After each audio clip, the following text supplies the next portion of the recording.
Welcome to my YouTube channel. मैं विधान विश्वासु। आप लोग सब जानते हैं रेलवे सेंट्रल गवर्नमेंट का एक बेहतरीन जॉब है। इसमें बहुत सारा फैसिलिटीज और अलाउंसेस मिलते हैं। आज अलाउंसेस को छोड़कर रेलवे एम्प्लॉय को दूसरा सेंट्रल गवर्नमेंट एम्प्लॉय से क्या क्या ज्यादा मिलता है और क्या क्या सेम भी मिलता है, उसके बारे में इन डिटेल्स में आलोचना करेंगे। फर्स्ट जो फैसिलिटी रेलवे में कर्मचारी होने से मिलते हैं वो है फ्री ट्रैवल। इसको हम पास और पीटीओ बोलते हैं।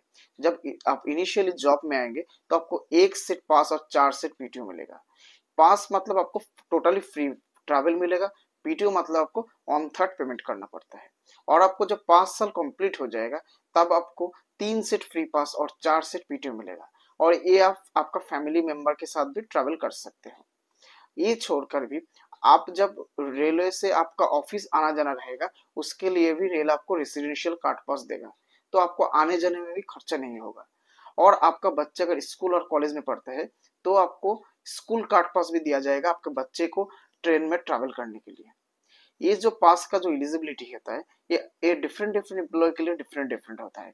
जैसे ग्रुप लेवल ऑन से और ग्रुप डी से लेवल 4 तक आपको स्लीपर क्लास का पास मिलेगा।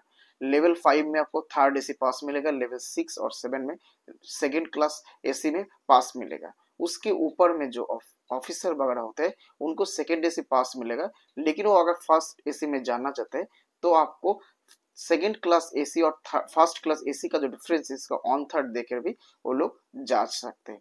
ये छोड़कर भी आपको मेडिकल पास मिलेगा। अगर इमरजेंसी है तब आपको रेलवे की तरफ से मेडिकल पास भी दिया जाएगा।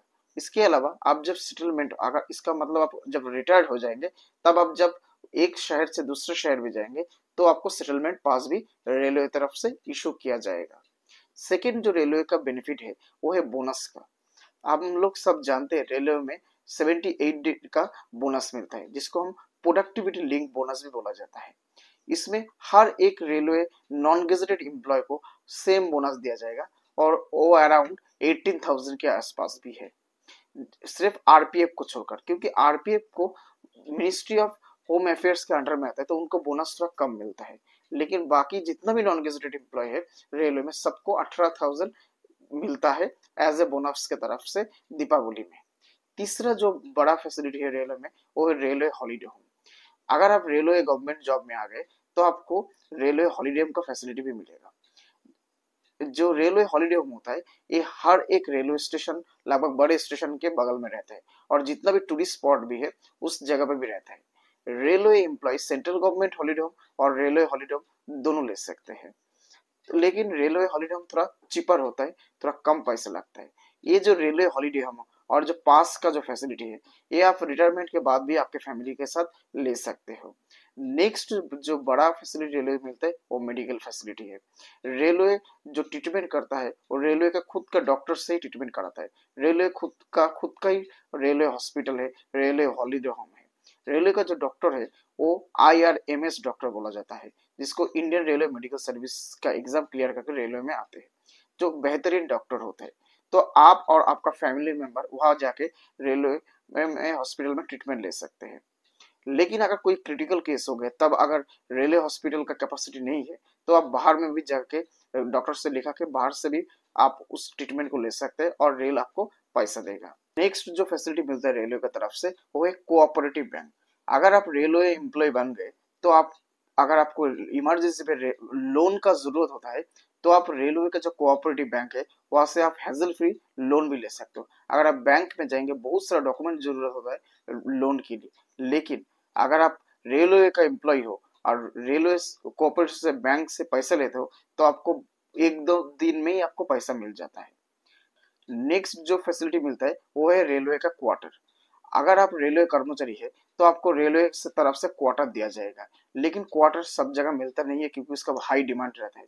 क्योंकि ज्यादातर रेलवे का जो क्वार्टर होता है वो प्राइम लोकेशन में रहता है और जहाँ पे आपका पोस्टिंग रहता है जो रेलवे एम्प्लॉय का उसका नजदीक रहता है। लेकिन क्वार्टर का हालत अगर कभी कभी अच्छा भी नहीं होता है। नेक्स्ट जो रेलवे एम्प्लॉय को फैसिलिटी मिलता है वो है चिल्ड्रन एजुकेशन अलाउंस। जितना भी रेलवे कर्मचारी है उनको हर बच्चे के एजुकेशन के पर्पस पर ईयर 33,000 मिलता है, अप टू 2 चाइल्ड की तक। और अगर आप उनका बच्चा अगर 50 किलोमीटर से अधिक दूर से अगर घर से कोई हॉस्टल में रहकर पढ़ता है तो हर बच्चे के पीछू आपको 1 लाख रुपया से भी अधिक रुपया मिलता है उनको पढ़ाई के लिए। तो इसलिए जो भी रेलवे कर्मचारी रहता है उनको बच्चे को पढ़ाने के लिए खर्चा उनको उठाना नहीं पड़ता है। मोस्ट ऑफ द जो पैसा है वो रेलवे तरफ से पेड किया जाता है। नेक्स्ट जो फैसिलिटी रेलवे को मिलता है वो है रेलवे का स्कूल। रेलवे का खुद का स्कूल भी है जहाँ पे रेलवे एम्प्लॉय का बच्चा वहाँ पे पढ़ सकता है। और ये जो स्कूल रहता है इस स्कूल का मान बहुत अच्छा रहता है। इजीली यहाँ पे आपको एडमिशन दूसरा जो एम्प्लॉय है उनको नहीं मिलता है, सिर्फ रेलवे का एम्प्लॉय को ही यहाँ पे एडमिशन मिलता है और पढ़ाई करने का मौका भी मिलता है। नेक्स्ट जो बड़ा फैसिलिटी रेलवे में मिलता है वो है मैटरनिटी और पैटर्निटी लीव। जितना भी रेलवे का लेडीज कर्मचारी है उनको प्रेग्नेंट के टाइम में उनको 6 महीना मिलता है हर बच्चे के पीछू, अप टू 2 चाइल्ड तक। और उस चाइल्ड को आप टेक केयर करने के लिए और भी 2 साल मिलता है रेलवे की तरफ से एज छुट्टी मिलता है। और ये जो छुट्टी मिलता है इसमें 1 साल 100% सैलरी में मिलता है और नेक्स्ट ऑन ईयर जो है वो 80% सैलरी में मिलते हैं। ये छोड़कर भी जो भी मेल रेलवे एम्प्लॉय है उनको पैटर्निटी लीव मिलता है। जब बच्चे का उम्र 6 महीना तक होता है तो 15 दिन तक पैटर्निटी लीव भी उनको मिलता है, क्योंकि वो लोग भी बच्चे के साथ आराम से उस टाइम बिता पाए। नेक्स्ट जो फैसिलिटी रेलवे एम्प्लॉय को मिलता है वो है सीयूजी सिम। रेलवे का हर कर्मचारी को सीयूजी सिम नहीं मिलता है, लेकिन जो इंचार्ज में रहता है, जो सुपरवाइजर रहता है, इंस्पेक्टर रैंक में रहता है, उनको रेलवे की तरफ से पोस्ट पेड सिम मिलता है जिसमें नेट और कॉलिंग फैसिलिटी अवेलेबल रहता है। नेक्स्ट जो फैसिलिटी मिलता है वो स्टडी लीव। रेलवे का डॉक्टर को एक्चुअली में स्टडी लीव का फैसिलिटी मिलता है, लेकिन रेलवे कर्मचारी जो लोग हायर स्टडी करना चाहता है वो रेलवे से अनुमति लेकर हायर स्टडी कर सकते हैं। उस डिपार्टमेंट का पर्टिकुलर जो जरूरत है उसके हिसाब से अगर वो स्टडी करता है, हायर स्टडी करता है, तो उनको 30,000 तक बेनिफिट मिलेगा। मैं खुद पर्सनल मैनेजमेंट और लेबर लॉ के ऊपर डिग्री किया है और रेलवे से पैसा भी लिया है। नेक्स्ट जो रेलवे से फैसिलिटी है वो रेलवे कैंटीन, जहाँ पे 250 एम्प्लॉय से ज्यादा रेलवे कर्मचारी काम करता है, वहाँ पे रेलवे कैंटीन रहना मैंडेटरी है। तो ज्यादातर बड़े स्टेशन, डिवीजन, वर्कशॉप, हेडक्वार्टर में ये कैंटीन फैसिलिटी अवेलेबल रहता है, जहाँ पे बहुत चीप रेट में बहुत अच्छा खाना मिल जाता है। नेक्स्ट जो फैसिलिटी मिलता है वो है लीव एनकैशमेंट में। अगर आपका इमरजेंसी में पैसे का जरूरत है तो आपका जो छुट्टी है उसको भी आप रेलवे को बेचकर आप पैसा कमा सकते हो। इसका जो रूल है वो आप 10 डेज एट ए टाइम बेच सकते हो और लाइफ में 6 बार बेच सकते हो। तो 60 दिन तक छुट्टी आप बेच कर भी उस पैसे को आप इमरजेंसी की तरफ यूज कर सकते हो। इसके अलावा भी जब आप रिटायरमेंट के टाइम में आ जाएंगे तब आपका जितना भी छुट्टी एकोमुलेट होगा उसमें से 300 डेज छुट्टी आप बेचकर भी पैसा ले सकते हो।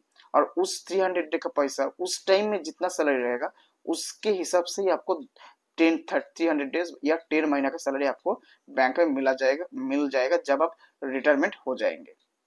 इसके अलावा भी अगर आप जब रिटायरमेंट के बाद अगर रेलवे से आउटडोर फैसिलिटी मेडिकल का नहीं लेना चाहते तो हर महीना आपको 1,000 रुपया आपका पेंशन के साथ इंक्लूड करके आपको दिया जाएगा। नेक्स्ट जो फैसिलिटी मिलता है वो डीसीआरजी मनी। जब आप रिटायरमेंट हो जाएंगे तब आपका DCRG money up to 25 lakh तक आपको कैश में मिलेगा। कैश का मतलब होता है आपको बैंक अकाउंट में दिया जाएगा। इस जो 25 लाख का मनी है ये अगर आप कम उम्र में रेलवे का अच्छा पोस्ट में आ जाएंगे तो आपको लगभग मैक्सिमम अमाउंट ही आपको मिल जाएगा रिटायरमेंट के टाइम में। नेक्स्ट जो फैसिलिटी है माउंटेन ट्रेकिंग। अगर आप लोगों को ट्रेकिंग पसंद है तो रेलवे आपको 30 डेज तक हर साल आपको छुट्टी देगा। अगर आप हिमालय का कुछ रूट है उस जगह पे आप जाना चाहते हो तो उस अथॉरिटी से आपको अप्रूवल कराएंगे तो आपको रेल हर साल 30 डेज के लिए ट्रेकिंग का छुट्टी देगा। क्या इसके बारे में आपको पता होगा? कमेंट सेक्शन में जरूर बताइएगा। नेक्स्ट जो फैसिलिटी है वो इको फैसिलिटी अर्थात इमरजेंसी कोटा। अगर आप रेलवे से पास मिल गए लेकिन अगर टिकट कंफर्म नहीं होगा तो आप कैसे ट्रैवल करेंगे? इसीलिए आपका इको का फैसिलिटी भी रेलवे एम्प्लॉय को दिया जाता है, लेकिन ये मैंडेटरी नहीं है। लेकिन ज्यादातर एम्प्लॉय अपने जर्नी पूरा करने के लिए इको का फैसिलिटी ले सकते हैं। नेक्स्ट जो फैसिलिटी है कॉम्पेशन ग्राउंड अपॉइंटमेंट।